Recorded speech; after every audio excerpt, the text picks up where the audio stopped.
see the topic about Naegleria fowleri. It's a free-living amoeba and it is also called as a brain-eating amoeba. Naegleria fowleri, it's first discovered by the M. fowleri in the region of Australia, and it is found in the swimming pool, mostly in the water area. There are two forms. One is a trophozoite form and then the cystic form.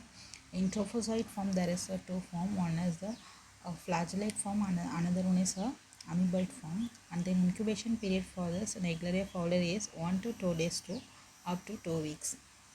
This is a trophozoite. This is a trophozoite form and this is a cystic form. In trophozoite form, it's having the lobopodia used for the motility, so it is called as the amoeboid form. And this is the here is the flagellate having two flagellates, so it is called as a flagellate form. In this there is a two double layered wall cyst. If you see in all the three form, it's having a same nucleus present in central without any other peripheral chromatin. As I already said, trophozoite stage having a two form. One is the amoeboid form, and then flagellate form. This amoeboid form, which changes into the flagellate form when it is placed in the distal water. This amoeboid forms found in the human tissue. It having the central karyosome and there is no peripheral chromatin. In flagellate form, it having a pear shaped, so and with the two flagella, so it is used for the spinning motility or a jerry motility.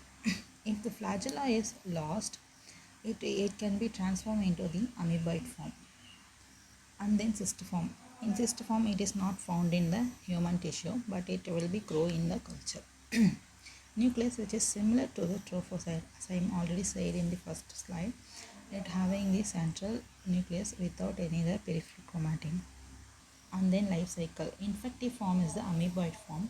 Mode of transmission, if the persons are swimming in the pool through the waters, it consists of the amoeboid form or the flagellate form, and cyst, it will be transferred into the nose.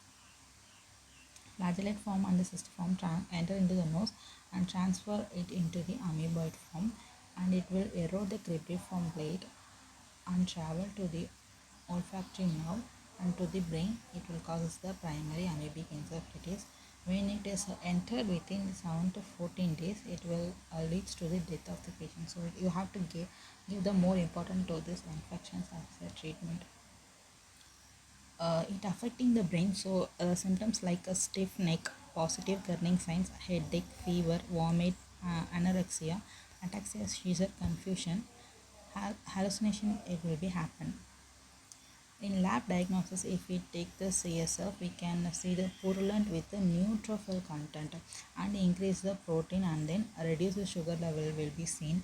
In microscopic wet mount, we can see the mobility of the amoeboid form, and then we can do the end flagellated test. In this test, if you put the amoeboid form of this Naegleria fowleri into the distal water, it will be transferred into the flagellate form.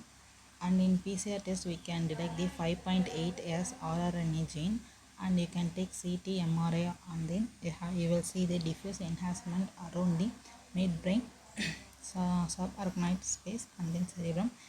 You can use the isoenzyme analysis. The treatment is amphotericin B. Thank you guys.